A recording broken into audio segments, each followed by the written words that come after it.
I've been in the market for a wide-angle lens for some time now. There seems to be quite a few choices out there, one of which is this lens right here, the Sony 16-35 PZ f4G lens. I'm surprised I said that without messing up. There are some things I can buy without actually knowing or trying them, and I will know that I'll definitely like them, but I wasn't sure about this or my other choice, so I did what any curious person might do. I rented it. So now today we are going to go ahead and take a look at this lens and see if it's actually worth looking into. The first thing I noticed about this lens is it's not as light as I expected, and I've seen some others state otherwise, and it's definitely not as heavy as something like the Sony 24-105 f4G, but it certainly has a noticeable weight to it. One thing that does help with the management of this weight is the fact that this lens has an internal zoom mechanism, which means no matter how much you zoom in or out, it's all internal. This makes it easier to walk around with or otherwise use it on something like a gimbal. The material of choice for this lens is the commonly used Sony plastic you see on their other G lenses. I personally don't have an issue with it, with the exception of the fact that the finish can rub off, giving it this kind of weird glossy plastic finish feeling I've seen on other lenses from Sony with the same kind of coating. I did read somewhere that this lens is weather sealed, however I don't see a gasket anywhere here on the back, so I definitely would be cautious if I was you. This lens does have quite a few physical inputs on it, starting with the aperture ring you can see here. The next inputs actually have to do with the same aperture ring in the form of an iris lock to lock the aperture ring in place when you have it on either automatic settings or when you're moving through the range. If you move over to the lower right side, you also have a switch to make it so that your aperture ring either clicks for each stop or you can turn it off to make things completely smooth without clicks at all. On the left side of the lens, you'll find your PZ toggle, PZ meaning power zoom. Below that, you have a customizable button which by default is set to hold your focus point. And below even that is where you have your autofocus / manual focus toggle here. Towards the front of the lens, you have your zoom ring and focus ring, which I feel are kind of a bit too loose for my taste. I primarily shoot photos and found that making fine zoom adjustments with this lens to be slippery. Slippery is the word I want to say. It's something that you can surely get used to, but maybe this is more of a problem if you're doing video and actively and constantly going through the focal range for dynamic shots. It also doesn't help that Sony doesn't have markings for each of the focal lengths on this lens, so you're basically going to be stuck looking at the screen to see exactly where you're at, and that's something that I actually do still find it hard to get used to, especially because of the fact that even when you turn off the lens, it stays at the focal point you left it at once you did turn off your camera. I'm not sure if there is a way to turn that off and just make it go back to 16, but I also didn't look either, so I can't really say much more about that. The same slippery feeling I've been talking about extends to the focus ring up front. It's not so much of an issue for me when adjusting to smaller numbers, but it's when I get past the 14 meter mark where I really have to be careful with how much I turn this ring. The plastic lens hood you get will feel very familiar to you if you felt one from one of their G lenses, albeit it's a little thinner and definitely not as deep. I guess it is needed to be this way though, not to interfere with the wide angle goodness that you get. Moving on to the front, you can see here that this lens accepts 72mm filters, and you'll also see here that at the 16mm length, your close focusing distance is going to be 0.28 meters, while at the 35mm length, it's going to be 0.24 meters. I'll definitely give you an example of both of those a little bit later. This lens does not feature any stabilization of any sort, but luckily that's most likely only going to become an issue if your Sony body doesn't already have IBIS built into it, and if you're using the lens at the 35mm length. Otherwise, it shouldn't be as big of an issue. Even though I say this, it probably would have been better for Sony to add OSS here, and maybe it might have made the lens a little bit bigger, but being that this lens is more video centric, it just seems like something that probably would have made sense and added more stability for people who primarily shoot video, if anything, especially with the cost of the lens. The field of view you get with this lens is 107 degrees when used at 16 millimeters and 63 degrees when used at the 35 millimeter length. When used with an APS-C sized sensor, this lens becomes a 24 millimeter to 52.5 millimeter, which means you get a either 83 degree wide field of view or a 44 degree field of view at the longer end. In regards to the minimum focusing distance numbers I mentioned before, you can actually get pretty decently close to your subject at both the wide end and especially at the farther end of the focal length. That close focusing distance on both the wide end and the longer end should help with when people want to do bokeh pictures on a sort of wide angle front. To drive and move all of those mechanics inside, Sony has put 4 XD linear motors in here, and I'll say that the overall performance is really good and very, very quiet. If you were worried about any noise from these motors, you shouldn't be at all, since I feel like you'd really need to be in a really, really quiet place to hear them, and even then, it would still be kind of hard to do so clearly.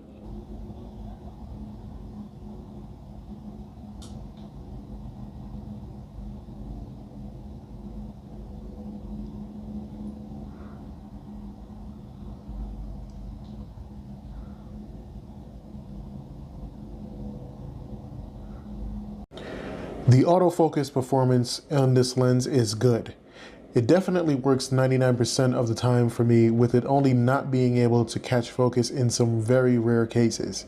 In those rare cases, it would take about a second or 2 seconds more to actually grab focus, and sometimes it would hunt, but none of these things happen very frequently, enough for it to be considered a problem anyway. I found that the performance was consistent between continuous and single autofocus. I did want to point out one unrelated thing here. You might have missed it, but when I was doing this autofocus test, you might have seen the focal range meter up here. And this is kind of what I was talking about when I was referring to why I'm not a fan of the focus ring being too loose here, and also the fact that this lens is kind of short. Of course, this could definitely just be this copy of the lens, and it could have more friction right out of the box, but either way, it would most likely get to this point with a lot of use, even on a brand new lens. It's just that this lens is kind of short, so you definitely want to be very careful where you place your fingers and kind of remember where to place your fingers when you are using it. One of the biggest features is something I mentioned before, which is the power zoom capabilities of this lens. I do feel like this is going to most likely apply to people who are doing video mostly, but in some cases when you want to get from the wide angle into the tighter 35 millimeter length very quickly, it does come in handy. Another great thing is that you can control the speed based on how much you push this lever towards its limit. If you only push it a little, the zoom will slowly creep in. If you push it a little bit farther than that, then you get a medium sort of speed here. And if you push it to its limit completely, then you can pretty much hit the 35 millimeter mark quicker than you expected. And the great thing about this is that you can also customize the speed at which this happens within your menus, giving you tons of flexibility and options. Before we take a look at some picture samples from this lens, I want to take some time to give a shout out to the people that actually made this review possible, and that's Lensrentals.com. This video isn't sponsored by them, but they did make it possible for me to try out these lenses and share my experiences with you. Lensrentals.com is as straightforward as it sounds. You can pretty much rent any kind of camera equipment on the market, even drones, which is another one of my favorite kinds of cameras. Another cool thing is that they have their Keeper program, which allows you to purchase almost any equipment you've rented. They'll even take 7 days of the rental fees off of the final buyout price. If that's not enough, they even have a rewards program that allows you to gain points off of your current rental and use those points towards your next one. Overall, using Lensrentals.com is a great way to check out that equipment you had your eye on for a while but really wanted to get some hands-on time with before you make your final decision. If you're interested in taking that lens you've been looking at for a spin, head over to Lensrentals.com and use the discount code W.I.H 15 to get 15% off your first order. Like I said before, I'm going to go ahead and show you some sample photos I took using this lens. Now, if you were hoping for an in-depth analysis on specifics of the image quality like sharpness, vignetting, and flaring, then I have to say sorry to disappoint you, but I will not be going over these things. However, some of the images you're about to see might have these aspects present anyway, so feel free to pause and analyze them as you see fit if you care about these things. Otherwise, I would definitely suggest that you take a look at one of the many other reviews covering these. Now, what you're about to see here is some photos in RAW format, so without further ado, let's get to it, and I apologize for my voice. I got sick during this part of the review.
Now that we have gone through those, what I do want to do to finish off this review is I do want to talk about my overall experience, likes and dislikes, or rather things to be aware of, because these things may not be much of an issue for someone else. First thing I definitely and surely like about this lens is how light it is for what it is. I know I said that the weight of this lens actually surprised me, but nonetheless, it's still lighter than most wide-angle zooms I've seen out there, to which I believe there are only two others, which are the Sony Zeiss 16-35 and then the GM 16-35. I think like there's a Mark 1 and a Mark 2 if I'm not mistaken. The next thing I like is just how small this lens is, and this is something I truly appreciate a lot, because I own 3 bags, one small, one medium, and one like semi-large. And I find that this lens fits very snugly into any one of them, including the smallest bag I have. And that makes all the difference in how I can pack both the camera and lens right into that small bag. The size of this lens even gives me room to pack another lens in, like the 24-105 I, for some reason, keep mentioning. Next thing I like here is all of the controls you get on this lens. Having the aperture ring and the power zoom among all of the other controls on this lens definitely makes it a much more versatile lens and allows for it to be used in both photography and videography. I think all of these controls really make this what I would call a hybrid lens that caters to both kinds of people. The last thing I can say that I do like is the minimum focus distance on both the 16 and the 35 end. I think that this gives you a much more unique way to frame your shots and get creative with some bokeh or bokeh, however you say that these days. Now, in terms of things I don't like, and be ready because this is going to be a contradiction in some ways to the things that I do like, I'd have to say that although I don't necessarily mind the plastic that Sony uses on a lot of their G lenses, it still would have been preferred to have something with an aluminum casing at least. This is especially given the fact that the original Zeiss version was made of aluminum, and I just feel that it would have done better for stability, especially if you're rocking the lens back and forth a lot in a bag or something. One thing I really don't like is the turn resistance of both the focus ring and the focal range ring here. I understand that the power zoom capability is most likely the main way that this lens is supposed to be used, but if you can believe it, I actually prefer using the rings on this lens more than I do some kind of power zoom mechanism. When I shoot in manual mode and do manual focus, I like to do very precise adjustments, and being that both of these rings are very close together, I also found that it is very easy to unintentionally manipulate one or even both of these rings. This actually happened to me a lot, and in some cases when I was testing out this lens at one specific focal length somewhere in the middle, I would often hit the focal range ring, and that would change my framing when I didn't want that to happen. Now, this could actually just be because this lens is a rental and has had more hands on it than a petting zoo, but if this indeed does follow suit with like a newer version of this lens, then I am not for this very loose focus ring system kind of deal here. The next thing I don't like, or rather I guess is hard for me to get used to, is not having the focal ranges printed on top of the lens. And pretty much what you have to do is you have to look at the screen in order to see any sort of changes to focal length, especially with this being an internal zoom. Now, this is something that may not be an issue for anybody else. It could just be me being nitpicky, and I'm fine with that. But when you are taking photos and things of that sort, I think it behooves anybody to be able to see what range you are at any given point. The last thing here that I'm not a fan of is the fact that the autofocus manual focus toggle switch is too far down. This is something that I'm pretty sure most people can get used to, but in my time using this lens, I found it difficult to really find out exactly where it was, let alone get my finger near it without looking. So that is pretty much all I can give you about this lens. Now, obviously, I'm still trying to grow my craft in the photography space, but overall, this lens is definitely one to take a look at, especially if you're into doing video. For people who do photography and don't mind potentially having to really get a feeling for the manual focus and focal range ring, then this might also be a good choice for you. But if you're used to dialing in the precise range or even the precise focus, then be aware that it's going to take some time to get used to how loose these rings are. It's also important to remember that whatever focal length you leave this lens at once you turn your camera off is the length it will actually stay at when you turn your camera back on. To be fair though, I am kind of equating all of these things that I do like and don't like with this lens to another lens I rented, which is the 12 to 24 f4G. I have a review coming out of that lens also, and eventually I'll also have a comparison between this lens and the 12 to 24 f4G. With all that being said and done though, I hope there is something valuable that you learned from this review, and let me know what you think about this lens in the comments. There will also be some affiliate links in the description, so if you are planning on buying this lens and don't mind doing so from those affiliate links, that really does help me and this channel out. Helps me get in more gear to review and things of that sort. If not though, no big deal. Buy it from wherever you see fit and wherever you can get it cheap. Now with all of that stuff being said, all the stuff I just said, wherever you are in the world, have a great day, a great afternoon, a great evening, or a great night, and I will see you in the next video. Thank you for watching.